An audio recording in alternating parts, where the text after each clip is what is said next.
Should you copy your competition?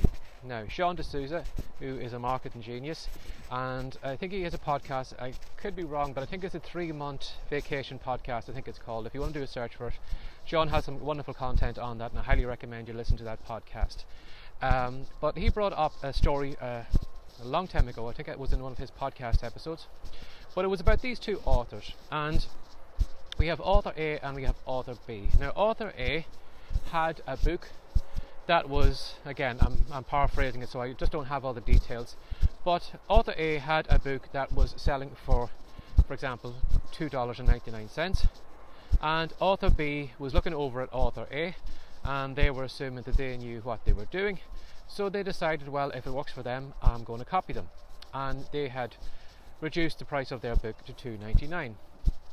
Now, after a while, author A decided that they were going to reduce their book even further, and what they did was they reduced their book down to 99 cents.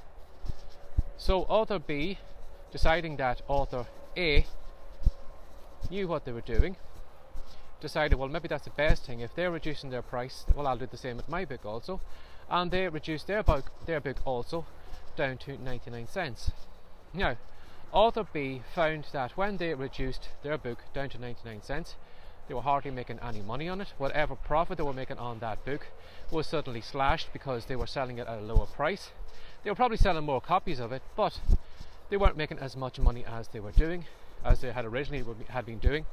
And I'm not too sure if they were doing some kind of advertising to drive the sales up of that book, but if they were probably finding out that their ads were actually costing them more money than the money was coming in. But they were looking over at author A, who was happily leaving their book at 99 cents, and it didn't seem to be causing them a problem. Now, as you can probably see from that example, it wouldn't take too long before author B would go out of business. They will wonder, well, what the hell am I doing wrong? How is it he's making money on his book and I'm not doing it? Now, the biggest mistake author B made was that they were looking at things from the outside. They didn't know what was going on the inside. Now, author A, even though they had reduced their book from $2.99 down to 99 cents, was still making a huge profit on their books. And this was something that author B didn't know about. Now, what author A was doing was that they had a funnel, or they had a list of products that they were selling to their readers on the back end, that was actually making them money. The book itself, for 99 cents, was a loss leader. It was probably costing them money to get that person, through whatever advertising they were doing. But once they had that person, that reader, they were capturing their email address, they were putting them into an autoresponder series, and they were emailing them regularly, and they were advertising them products, training courses, and all those different things. So whatever the 30 cents or whatever cut Amazon was giving them of that 99 cent was pennies to them. They weren't even interested in that because all the money was being made on the back end. Unfortunately, author B didn't know that all this was going on in the background. They had only seen what was going on in the front and assumed that author was doing as badly as they were, and probably scratching their head saying, how can they keep going so long, because they are selling that book at a loss. And unfortunately, a lot of people do that. They look at what a business is doing and assume sometimes this business mightn't actually know what they're doing, and unfortunately a lot of people do this kind of monkey see, monkey do. So they copy sales letters, they copy opt-in pages, they copy what people see on the front, on the surface, but they don't realize what's going on in the background, or they don't realize why people are taking the actions that they are. Now, in my own case here, anyone could see what I'm doing here, walking around the field recording videos. Anyone could copy this. Anyone could say, yes, I could do the same as he's doing. I can do 2 videos a day, walking my dog around the field, that's no problem. But they don't know the reason why I'm doing it, and they will find that probably after doing it for a couple of days or a couple of weeks, they'll probably say, why am I walking around in the rain? Why am I, out here first thing in the morning, every morning, recording these videos? Why am I doing it? Why is he doing it? And because they don't know why I'm actually out here doing it, that's what I'm using to motivate me, or the plan I have in the background by doing these videos, they're probably going to give up. They're going to not be motivated, and they're going to wonder, well, why would I do something as crazy as that long term? So, as I said, if you are watching what your competition is doing, rather than copying them, and doing exactly what they're doing, think for a moment and say, why are they doing that?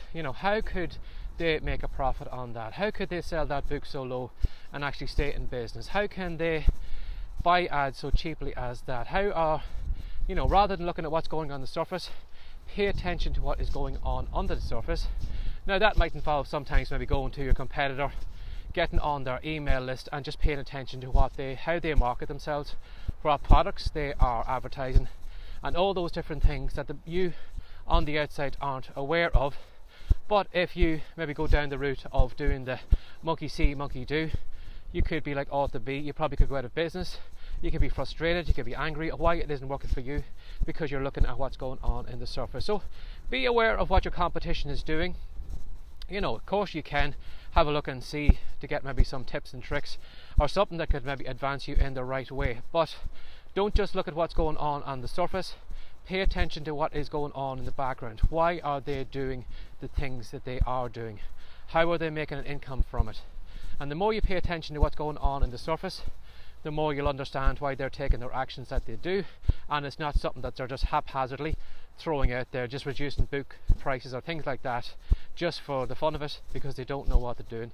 Have a look and see maybe the reason why they're doing it. So I hope that's given you some thought today. If there's maybe some competitors that you've been trying to copy, or maybe somebody who is doing something crazy in your genre or your niche and you can't understand why they're doing it, don't copy them on the front. Pay attention, or ask yourself, if you can't get into maybe their back end, ask yourself, why would I do that? How could I make this profitable? What reason would they have to do that? And get a pen and paper and come up with a list of whys, and then see if you can apply any of those to your business to make your books profitable, or to get yourself a larger market share, or whatever it is that you need to do. So I hope that's given you some thought today, or something you could think about if you are paying attention to what your competition is doing. So as always, if you'd like to ask me a question in an upcoming video, you're very welcome to reach out to barryjmcdonald@gmail.com, or if you'd like to know more of where these videos and podcast episodes are going, if you do a Google search for writecom.com, that's WRITECOME.com, you'll find the content all over the web. And at the moment we have a great free report that is called Words to Wealth, and in it I'm going to show you how anyone can go from words to money with a keyboard from home. Now, in one case, I'm going to show you how to make money by writing as little as possible and still making your customers and your readers very, very happy. Now, if that intrigues you, or you'd like to test out that idea, head on over to Writecom, download the free report and give it a go, and let me know what you think. So, as always, thanks for sharing your time again today. Take care and have a great day. Bye bye.